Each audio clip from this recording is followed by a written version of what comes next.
Before we begin, I want to warn you that this story contains mature themes. It deals with the challenges of new motherhood, family relationships, and infidelity. If these topics make you uncomfortable, you might want to stop watching now. The basement was quiet, too quiet, really. I could hear the muffled clatter of plates upstairs, laughter breaking through every now and then. But down here it was just me. Well, me and Ethan. Everyone else had rushed upstairs the second they smelled breakfast, like they hadn't eaten in days. I stayed back. I told myself it was because I didn't feel like battling over the last pancake, but honestly I think I just didn't feel like being around everyone. The noise, the questions, the constant energy, it's exhausting sometimes. Ethan was still in the bathroom, brushing his teeth like he didn't have a care in the world. He was always like that, calm, unfazed by the chaos around him. I grabbed my toothbrush and joined him. The mirror was streaked with water spots, but I could still see us clearly. Him standing there like he owned the place and me trying not to overthink everything like I always do. "You're not hungry?" I asked, my voice louder than I meant it to be. I cringed at how awkward I sounded. He shrugged, not even looking at me. Figured I'd shower first. Less chaos that way. Less chaos. Yeah, I could see that. The upstairs bathroom was probably a war zone by now, with my sisters fighting over the hairdryer and my cousins yelling about whose turn it was. Down here it was just us. Quiet. Peaceful. But also strange. I don't know why it felt strange, but it did. I finished brushing my teeth and put my toothbrush back in my bag, glancing at him out of the corner of my eye. He was still at the sink, rinsing his mouth. For a second I thought about heading upstairs, but something kept me rooted there. Maybe it was the quiet. Maybe it was him. I don't know. "Who's going first?" he asked suddenly, looking over at me. I blinked. "Huh. The shower," he said, nodding toward the curtain. "Are you going first or am I?" "Oh." I hesitated, fiddling with the hem of my shirt. "You can go. I don't mind waiting." He looked at me then. Really looked at me like he was thinking about something. Then he smiled. This small crooked smile that made my stomach flip for reasons I couldn't explain. "We could just go together," he said. I froze. I didn't know what to say. I mean, he said it so casually like it wasn't a big deal. But it was, wasn't it? Or maybe it wasn't and I was just making it one in my head. I laughed nervously even though nothing was funny. "Together," I repeated like I hadn't heard him the first time. "Yeah," he said, leaning against the counter like he had all the time in the world. Save time. Save time. Right. Like that was the reason. I didn't know what to say, so I didn't say anything. My heart was pounding in my chest, and I felt like I couldn't breathe. But I didn't leave. I just stood there staring at him, waiting for, I don't even know what. It's hard to explain what I felt about Ethan. If you'd asked me a year ago, I'd probably say he was just my cousin, someone who happened to share family ties and a few childhood memories. But somewhere along the way things shifted. Not in any obvious, earth-shattering way. More like little moments I couldn't quite put my finger on. A joke that felt a bit too personal. A glance that lingered a second too long. I don't think anyone else noticed. But I did. And I wasn't sure what to do with it. Sometimes I'd catch myself thinking about him in ways that made me uncomfortable. Not because I thought it was wrong, though let's be honest, I knew it wasn't exactly right either, but because I couldn't figure out where those feelings came from. Was it just curiosity? Some twisted version of admiration? Or was it something deeper? I hated myself for even wondering. But the thoughts always came back, like a song stuck in my head that I couldn't stop humming. Ethan wasn't like my other cousins. He wasn't loud or obnoxious, always trying to prove he was the funniest or the smartest. He was quiet. The kind of person who made you want to lean in just to hear what he was thinking. He didn't demand attention, but he always seemed to get it anyway. Maybe that's why I noticed him so much. Or maybe it was the way he noticed me. We had this thing between us, unspoken but real. Like when we'd share a look across the room, both laughing at the same ridiculous thing without saying a word. Or when he'd make some offhand comment that only I would understand, and I'd feel like we were in on a secret no one else could touch. It wasn't constant. It wasn't like we were inseparable or anything. But when it happened it felt different. Special. This morning though it felt like the world was pressing down on me. Upstairs their voices blended into a chaotic hum that somehow felt louder than it should. I imagined my sister Lena, always nosy, asking a million questions about everyone's lives like she was interviewing us for a reality show. She meant well, I guess. But she never let anything slide. If she sensed even the tiniest bit of tension or weirdness, she'd latch onto it and pick it apart until there was nothing left. Then there was Sophia, the cousin everyone wanted to be. She had this effortless coolness about her, the kind that made people flock to her without her even trying. I used to envy her for it, but now I just felt tired. Tired of pretending I didn't notice the way she overshadowed the rest of us. Tired of comparing myself to her, knowing I'd never measure up. I could hear them all upstairs laughing and arguing over who got the last piece of bacon probably. The smell of eggs and toast drifted down to the basement, making my stomach growl. But I didn't move. Neither did Ethan. He stayed by the bathroom, his presence somehow both calming and unsettling at the same time. "You're awfully quiet," he said, his tone light but curious. "What's on your mind?" I shrugged, not sure how to answer. How could I explain the knot in my chest? The way my thoughts kept circling back to him. To us. To whatever this was. I didn't even understand it myself. So instead I said the first thing that came to mind. "Just tired, I guess." He nodded like he understood. And maybe he did. Maybe he felt it too. That weird tension in the air. The air was thick, the weight of something unspoken but undeniable. Or maybe I was just imagining it. Either way, neither of us moved. The basement was quiet, the world upstairs carrying on without us. And for now that was enough. The toothbrush in my hand felt heavier than usual. The soft bristles moved mechanically against my teeth, but my mind wasn't in the moment.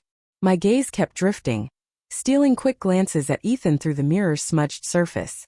He stood beside me, brushing his teeth with that same unhurried calm that seemed to define him.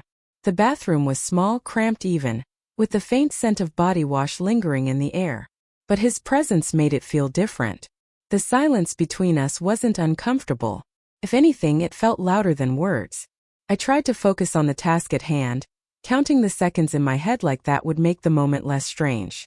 But the closer I looked, the more I noticed. The way his broad shoulders shifted slightly with each movement. The way his hair was still messy from sleep. The way he didn't seem to care that we were standing so close. I swallowed hard and rinsed my mouth, my hand shaking slightly as I turned off the tap. "You're up early," I said, breaking the silence. My voice sounded strange even to me, like it didn't belong in the quiet of the room. He shrugged, spitting out toothpaste before responding.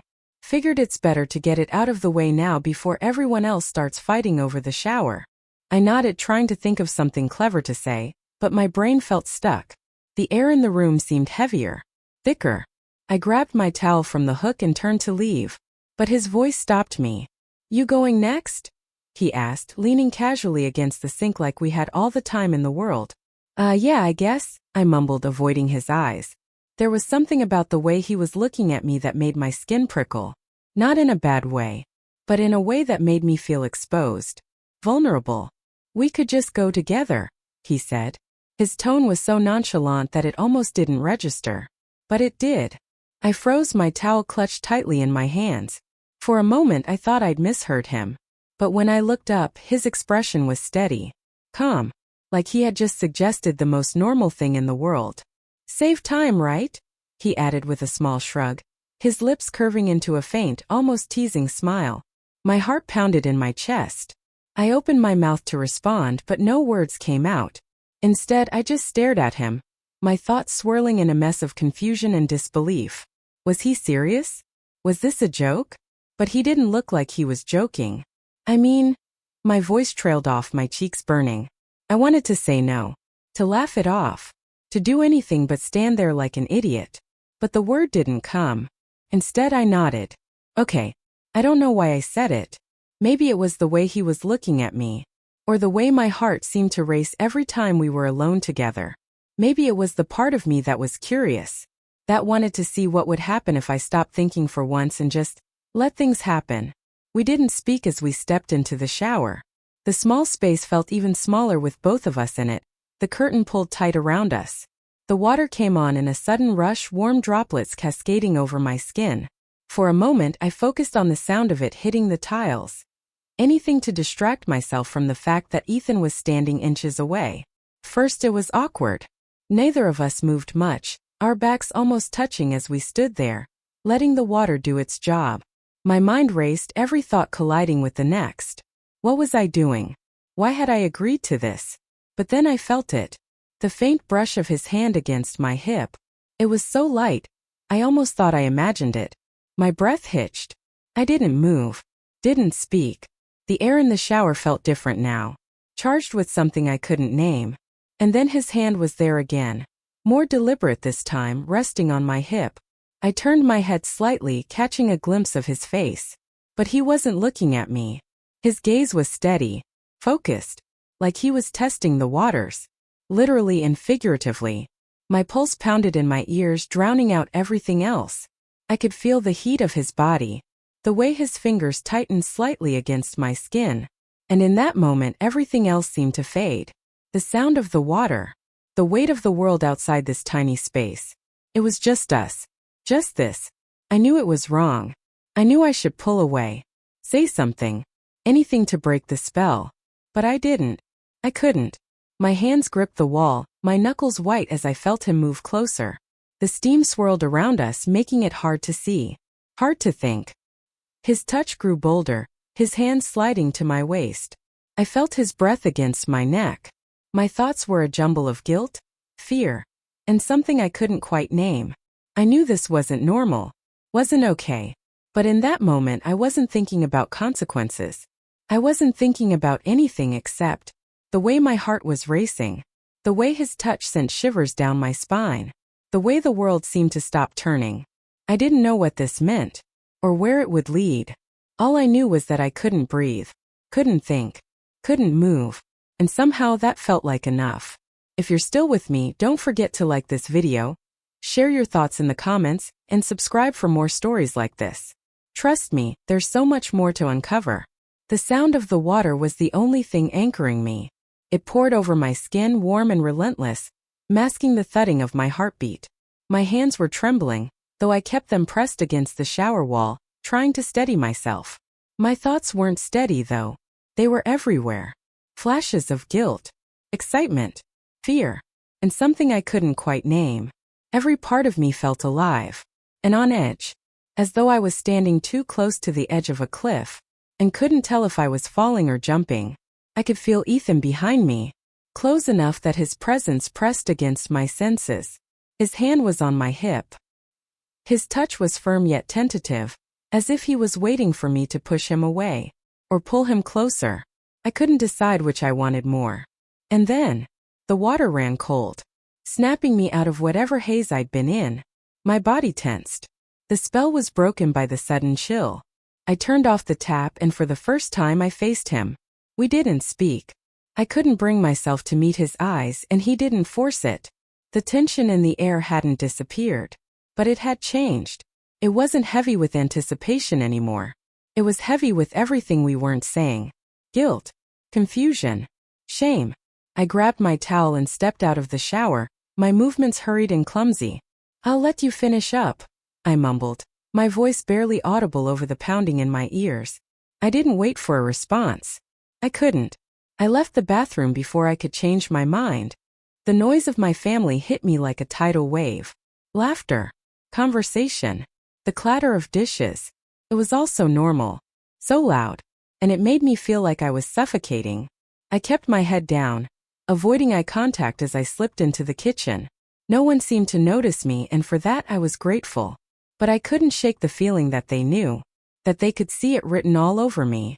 I grabbed a piece of toast and sat at the far end of the table, keeping my eyes fixed on my plate. My heart was still racing. My mind was still spinning. I didn't know what would happen next, and I wasn't sure I wanted to find out. All I knew was that nothing felt the same anymore. The kitchen was alive with noise. Plates clattered. Conversations overlapped. Laughter echoed off the walls. Normally, I'd find comfort in the chaos of my family, the way they could fill a room with energy. But today it felt overwhelming, like the sound was pressing in on me, drowning out my own thoughts. My hands gripped the edge of the table, my knuckles white as I tried to focus on the food in front of me. Toast, eggs, bacon, it all blurred together.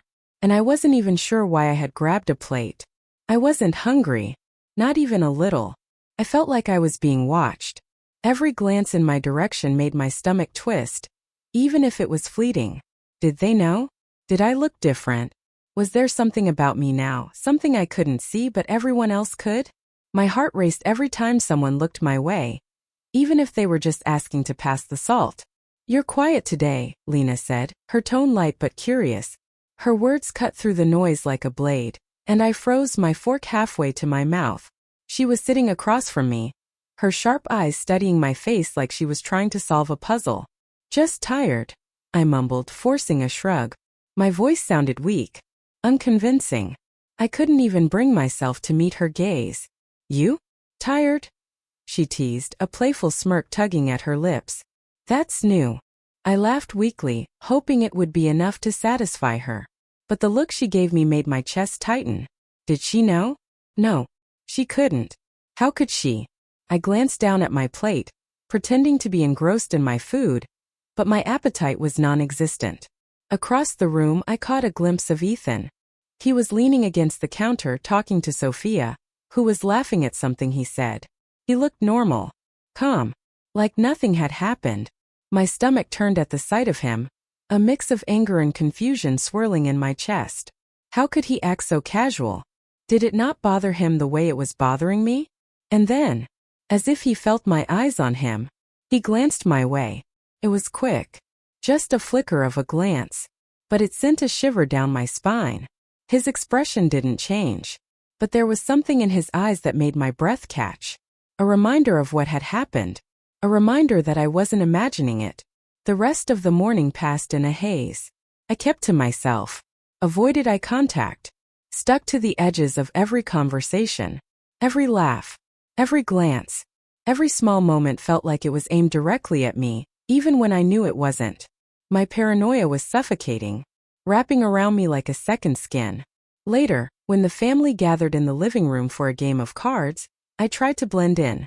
I sat on the floor near the coffee table, my legs crossed, my hands fidgeting with the hem of my shirt. Ethan sat across from me. His expression relaxed as he shuffled the deck with practiced ease. I couldn't help but watch him. Every movement of his hand sent a ripple of tension through me. "Pass me those," he said, gesturing to the scorecards on my side of the table. I hesitated. My hand hovered over them for a moment too long before I passed them to him. Our fingers brushed briefly. The contact sent a jolt through me. My breath hitched and I quickly pulled my hand back, pretending to adjust my position. "Thanks," he said, his tone casual. But his eyes lingered on mine for a fraction of a second longer than necessary. It was enough to make my chest tighten. The weight of unspoken words settled between us. Lena's voice broke the moment. "You okay, Janelle? You're acting kinda weird today." I forced a laugh, waving her off. "I'm fine. Just didn't sleep well last night." It wasn't a lie, but it wasn't the whole truth either. Sleep had been impossible. Every time I closed my eyes, my mind replayed the morning in the bathroom. Each moment etched into my memory like a scar. By the time the game ended, I felt drained. My interactions with Ethan had been brief, but each one left me rattled. I couldn't look at him without my mind spiraling into a mess of guilt and confusion. Did he feel the same? Or was I the only one falling apart over this? That night, as I lay in bed, my thoughts wouldn't let me rest. I stared at the ceiling, the darkness pressing in around me, and I let the questions I'd been avoiding flood my mind. What did this mean? Was it just a mistake? A moment of weakness that I'd regret forever? Or was it something more? I hated myself for even thinking about it, for letting it happen, for not stopping it. But most of all, I hated how a small part of me didn't regret it at all. That part terrified me more than anything. I didn't know how to move forward. I didn't know if I could ever look at Ethan, or myself, the same way again. The morning sun poured through the windows, bathing the living room in a soft glow. A stark contrast to the storm brewing inside me. My family was scattered around the house, some finishing breakfast, others chatting idly. I sat on the edge of the couch, pretending to scroll through my phone, but my mind wasn't on the screen. It was on him. Ethan was in the kitchen, his voice low as he spoke to Sophia. Every word that passed between them felt like a thread tightening around my chest. I tried to ignore him, to focus on anything else, But it was impossible. My thoughts kept circling back, replaying every second of what had happened between us. Janelle. Lena's voice cut through my haze. Are you even listening? I blinked, startled. Looked up to find her standing in front of me, arms crossed. She gave me a look. A mix of curiosity and suspicion. And my stomach dropped. Yeah, I said quickly, forcing a smile. What's up? You're acting weird, she said, narrowing her eyes. Weirder than usual, I mean. I'm fine, I said. A little too quickly. My voice betrayed me, and I could see the wheels turning in her head. Lena loved to dig. If she thought something was off, she wouldn't stop until she figured it out. If you say so, she said. But her tone made it clear. She didn't believe me. She plopped down beside me, pulling out her phone. Anyway, Sophia said we're going out later. You coming? Maybe, I said, barely hearing her. My focus had shifted back to the kitchen. Ethan had just stepped out. His eyes flicked to mine. For a brief moment, I knew he was going to say something, and I wasn't ready. I'll be back, I mumbled, standing abruptly and heading toward the hallway. Before Lena could ask any more. My heart was pounding as I slipped into the den. A small room off to the side where no one ever went unless they needed a break from the noise. Ethan was already there when I arrived. He closed the door behind me, his expression unreadable. The silence between us felt deafening. For a moment, neither of us spoke. I crossed my arms, leaning against the wall, and avoided his gaze. We need to talk, he said finally, his voice quiet but firm. No, we don't, I shot back, shaking my head. There's nothing to talk about. Janelle. What, Ethan?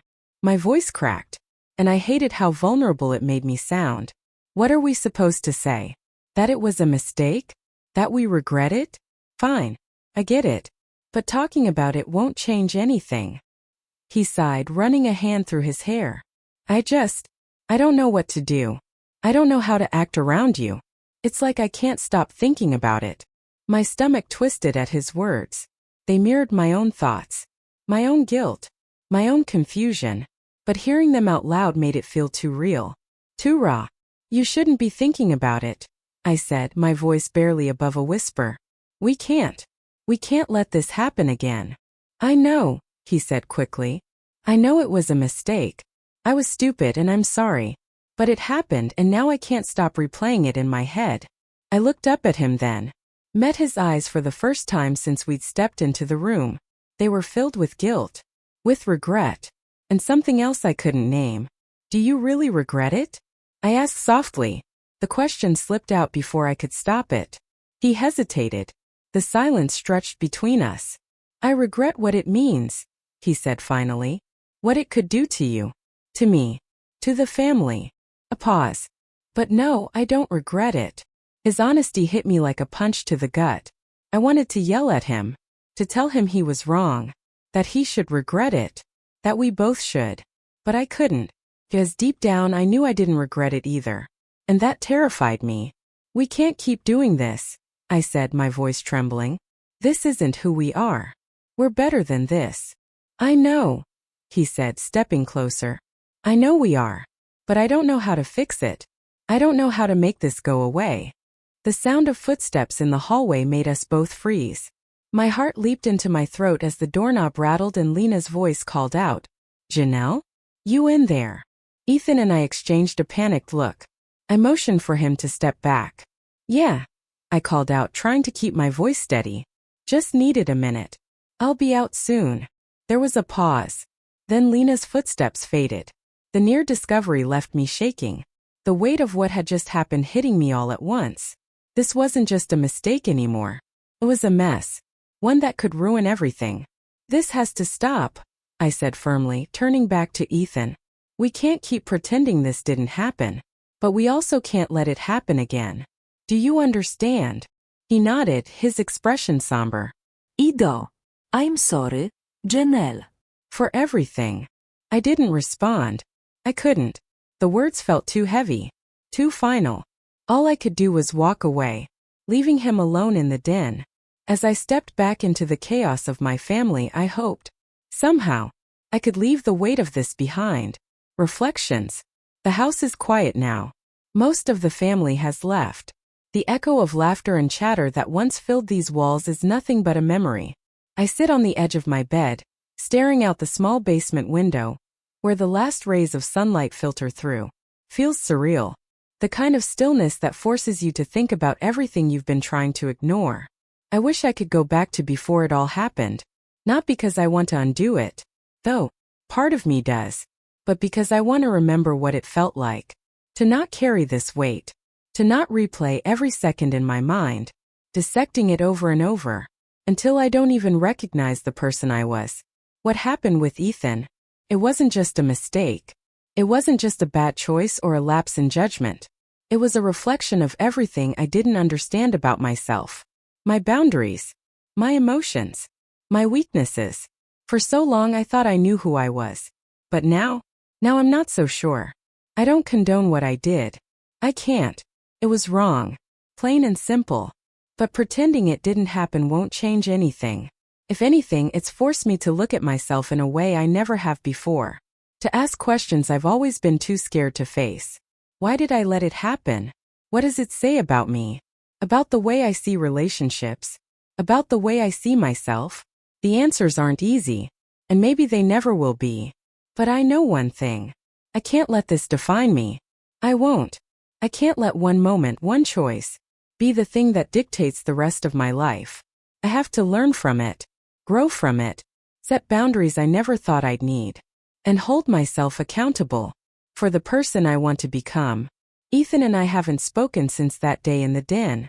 We've been careful to avoid each other, to keep our interactions as normal and unremarkable as possible. And maybe that's for the best. Maybe some things are better left unsaid. But I can't help wondering, does he feel the same? Is he struggling with the same questions? The same guilt? The same weight? I'll never know. And maybe I don't need to. Moving forward. To anyone listening, I don't have all the answers.